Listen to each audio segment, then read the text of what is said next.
Because the things that I read in his notes wasn't what the doctors were saying to me on a daily basis. The doctors were lying to me on a daily basis. Nurses were lying to me on a daily basis. Everything that was in my brother's notes was different from what I was being told on a daily basis. The inquiry will hear that when records were requested after a loved one's death, relatives found that the records were missing or incomplete. After death, some relatives were so concerned about what had occurred that they reported the death to the police.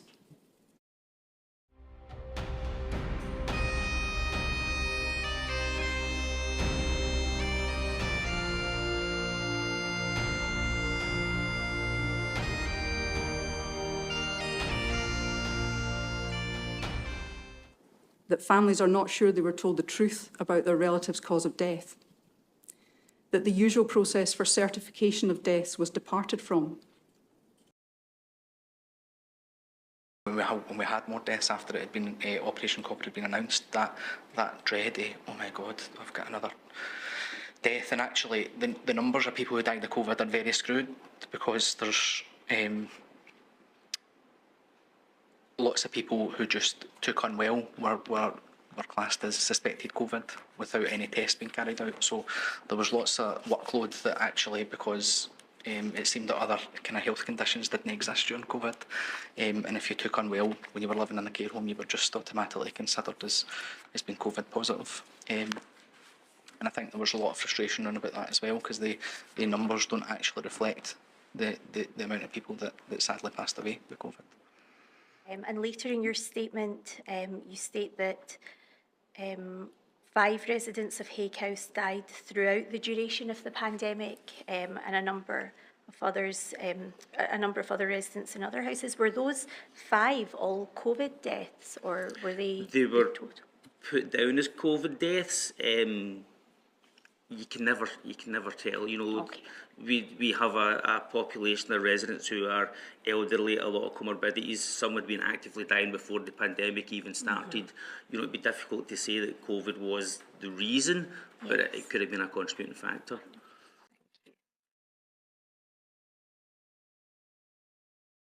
You're here to tell us about your brother James. And, that's correct. We know that James sadly died in Ninewells Hospital in Dundee on the 5th of October 2021. That's correct. And he was 41. Yeah. And you tell us a little bit about him.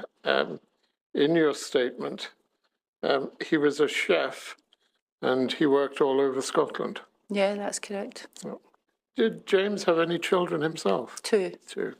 You also say that he was kind, he was helpful. Very. Heart of gold. And you describe him as generally as a healthy individual. Yep. Okay. I think after trying to get in touch with NHS 24, your brother was taken to A&E at Ninewells. Well, I thought he was in the best place. I thought he was just going to get a drip, and, you know, he was in there for like dehydration and everything would be okay. In paragraph 15, you say that you now know, or you know now, that they were trying to put him on a ventilator. That's correct. How did you come by that knowledge? Because I obtained my brother's medical records. Mm-hmm. And I read them, every page. And what was your reaction to finding that out? That my brother must have been scared. And I was angry.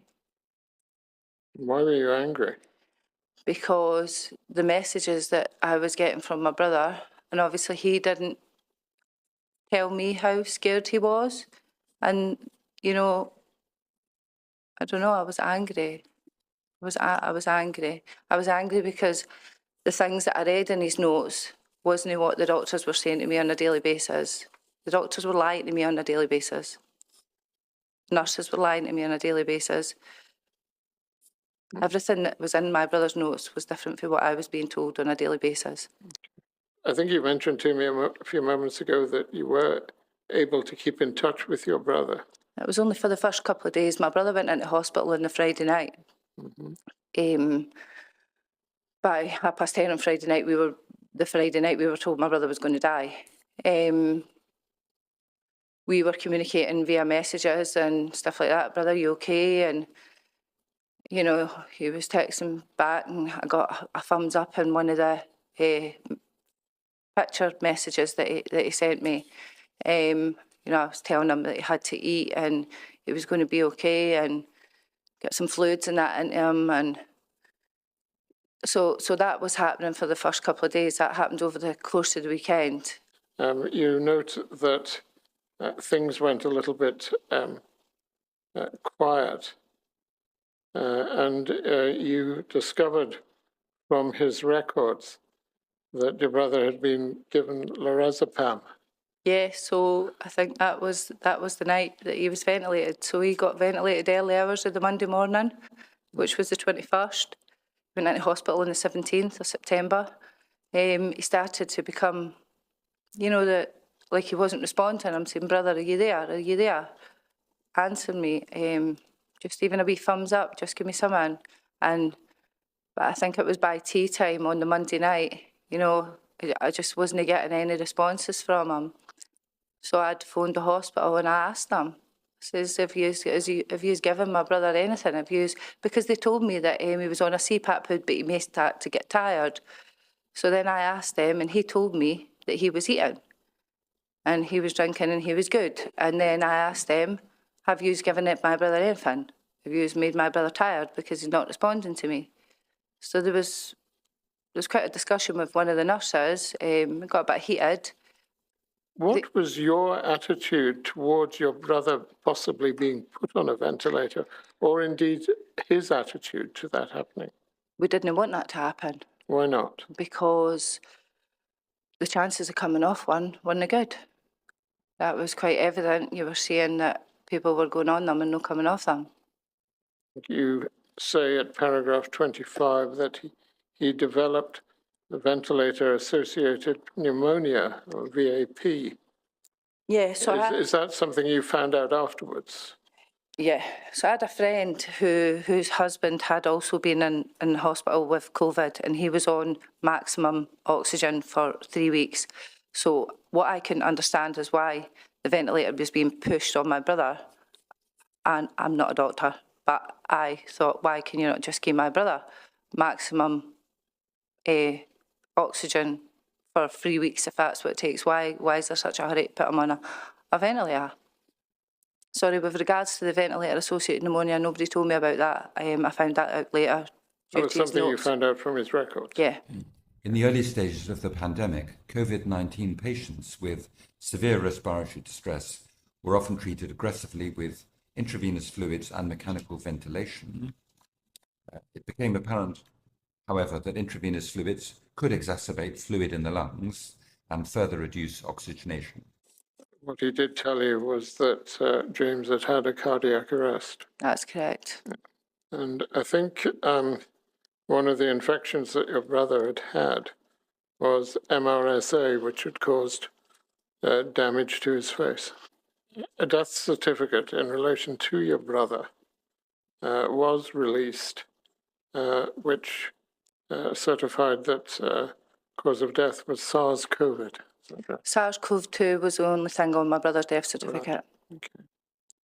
And I think you make the point there was a very small discrepancy about the actual time of death as well. Yeah, and that also brought into question whether or not my brother was resuscitated. You've asked for a considerable number of investigations into how your brother died. Yeah, that's correct. And can you just tell us about those investigations? What investigations have you asked for? What are you looking for? Well, what had happened was my brother was put on a trial, and I found through his notes that the signature wasn't his. It was a study investigator, I believe, signature that had signed him up for this trial. Now, we've got a man that didn't go to doctors, didn't have any medications, he was allergic to penicillin. That's about all we knew. So these trial drugs and stuff, I had a query about why my brother was given these drugs. Could anything have happened to him by being given these drugs? Was it an allergic reaction that he had? That was about all I knew at the time of his passing, until I obviously obtained his medical records and then found out lots of other things. By reading through the records and discrepancies at the time of death, and then all the infections that he had, and being lied to on a daily basis from the doctors, I tried to then get a private post-mortem. I was supported by my funeral directors to contact Health Improvement Scotland.